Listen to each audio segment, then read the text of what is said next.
قرآن پاک اور نعت 10واں ہو تو بولے.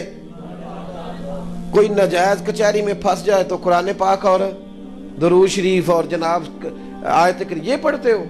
اور جب اللہ خوشی دے شادی ہو تو پھر قرآن ہی پڑھنا چاہیے نا. لیکن ہم کیا کرتے ہیں؟ غلط کرتے ہیں نا. یہ اگر اللہ رسول کہہ دیں کہ تم نے ہمارے ساتھ صرف دکھوں کی یاری لگائی ہے، سکھ کا ٹائم آیا تو شیطان کو آواز دے لی. دنیا کی پرواہ نہ کرو، ورنہ دنیا کس سے راضی ہوتی ہے؟ پرواہ صرف اللہ رسول کی. اللہ رسول ناراض نہ ہو جائے. سنو، یہ پرواہ کرنا، پریشان ہونا، لوگ کیا کہیں گے، اس سے کچھ بھی نہیں بنتا. بالکل نہیں، قطعاً نہیں.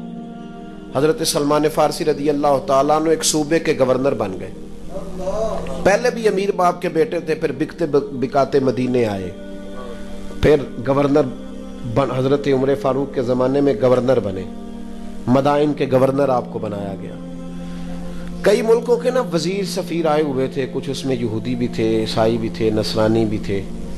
تو جس عیسائی یہودی کو آپ دین کے قریب کر رہے ہو نا، اس کے ساتھ بیٹھ کے آپ کھا پی سکتے ہیں اگر دین کے قریب آ رہا ہو.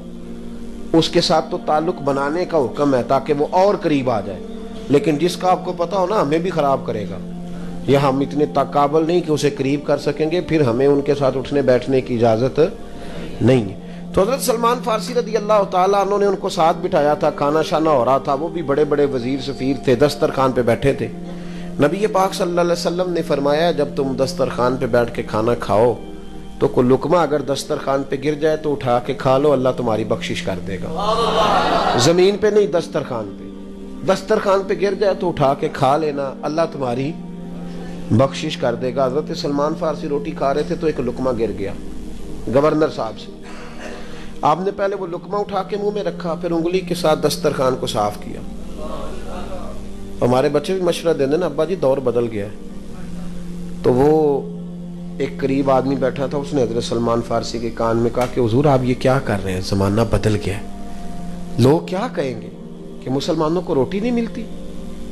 تھوڑا ٹھہر جائیں، یہ لوگ چلے جائیں گے، پھر آپ سنت ادا کر لیں کہ آپ کیا کر رہے ہیں، ان کو پتہ نہیں.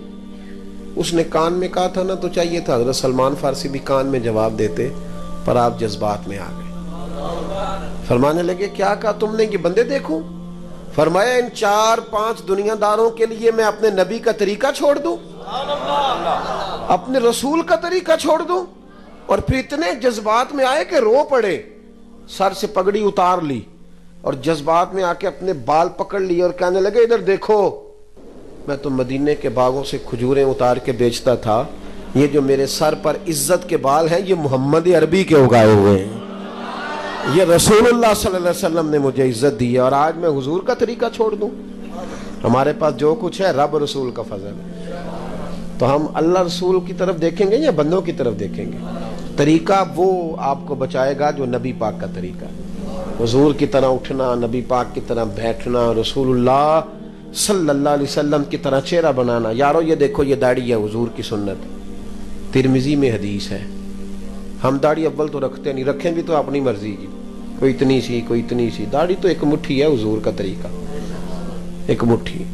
تو نبی پاک صلی اللہ علیہ وسلم نے فرمایا جو سفید داڑھی والا مومن قبر میں جاتا ہے نا، یہ ترمذی کی داڑھی اور سفید جب قبر میں جاتا ہے تو رب کریم فرشتوں سے فرماتا ہے اسے عذاب نہ دینا، مجھے حیا آتی ہے میرے نبی کی سنت اور وہ بھی سفید بال. کتنا اعزاز ہے. پہلے کبھی کسی کے بال سفید نہیں ہوئے تھے، سب سے پہلے حضرت ابراہیم کے بال سفید ہوئے. حضرت ابراہیم خلیل اللہ علیہ السلام پہلا سفید بال آیا تو حضرت ابراہیم نے پکڑ لیا، اللہ یہ کیا ہے؟ تو رب کریم نے فرمایا ابراہیم یہ تیری عزت ہے، یہ میں نے تجھے عزت دی ہے، یہ وقار دیا. تو بھائی دین اسی طرح سے عورتوں کا مسئلہ ہے، پردہ نہیں کرتی. اللہ تعالیٰ معاف کرے، جو تھوڑی پڑھ لکھ جاتی ہے، کسی بینک کی ملازمت کرتی ہے، وہ تو ضروری سمجھتی ہے ٹی وی کی اینکروں کے پیچھے لگنا. آزادی رائے کے نام پر عورتوں کو ظلم سکھایا جا رہا ہے. عورتیں پردہ نہیں، کہتی ہیں جی اسلام ہمیں کہتا ہے گھر میں رہو. میں نے کہا بالکل کہتا ہے، اس لیے کہ اسلام تمہیں زیادہ عزت دیتا ہے، اسلام تمہیں قیمتی سمجھتا ہے. جس کے گھر میں 14 لاکھ روپیہ کیش پڑا ہو وہ کبھی چونک میں لے کے آیا 14 لاکھ؟ اس لیے کہ وہ قیمتی ہے. اور جس کے گھر میں 10 تولے سونا پڑا ہو وہ بھی چونک میں لے کے کیونکہ وہ سمجھتا ہے کہ یہ قیمتی چیز ہے باہر لے جانے والی. تو جو مسلمان بیوی ہوتی ہے اس کا وجود قیمتی ہوتا ہے, وہ کوئی ردی نہیں ہوتی کہ جہاں مرضی پھرتی رہے. اس لیے اس کو اسلام کہتا ہے کہ گھر کے اندر رہے, باہر نکلے. اور ویسے بھی ہر بیوی تو پردہ کرتی